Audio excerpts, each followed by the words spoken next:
Mix by DJ मनी शंकर। पूरा जवानी तोर पसैर गेलोगे गे, पूरा जवानी तोर पसैर गेलोगे छोड़ी हॉट मनी शंकर। छोड़ी हॉट हॉट हॉट सब झैर गेलोगे, छोड़ी हॉट हॉट हॉट तोहर झैर गेलोगे। पूरा जवानी तोर पसैर गेलोगे छोड़ी, पूरा जवानी तोर पसैर गेलोगे छोड़ी हॉट हॉट हॉट तोहर झैर गेलोगे, छोड़ी हॉट हॉट हॉट सब झैर गेलोगे। अगर आप भी चाहते हैं तो मणि शंकर चैनल को सब्सक्राइब जरूर करें और साथ में बेल आइकन दबाना ना भूलें। अपने सब सुन रहल छी मैथिली मजाक के शानदार प्रस्तुति।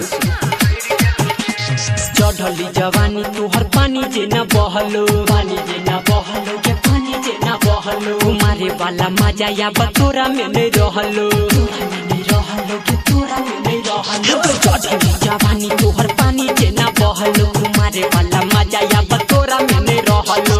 भेलो बियाह सब कर गेलोगे छोड़ी, भेलो बियाह सब कर गेलोगे छोड़ी। जिला धनुषा। छोड़ी हॉट हॉट हॉट तोहर झैर गेलोगे, छोड़ी हॉट हॉट हॉट सब झैर गेलोगे। अखन अपने सब सुन रहल छी मैथिली मजाक के शानदार प्रस्तुति। मनी शंकर, घर भटिहन बाजार, जिला धनुषा। जिला धनुषा। केतनो पटइबे त हम नहीं पटबो, हम नहीं पटबो गे हम नहीं पटबो। सटबे जे देहिया में दूरे दूरे हटबो, दूरे दूरे हटबो गे दूरे दूरे हटबो। केतनो पटइबे त हम नहीं पटबो, सटबे जे देहिया में दूरे दूरे हटबो। राइटर संतोष पूरा सब बैर गेलोगे छोड़ी, संदीप सुमन पूरा सब बैर गेलोगे छोड़ी। कनी हॉट हॉट हॉट सब झैर गेलोगे, छोड़ी हॉट हॉट हॉट तोहर झैर गेलोगे।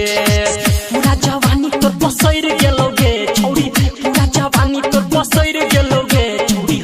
मनी शंकर। छोड़ी हॉट हॉट हॉट तोहर झैर गेलोगे, छोड़ी हॉट हॉट हॉट। अखन अपने सब सुन रहल छी मैथिली मजाक के शानदार प्रस्तुति।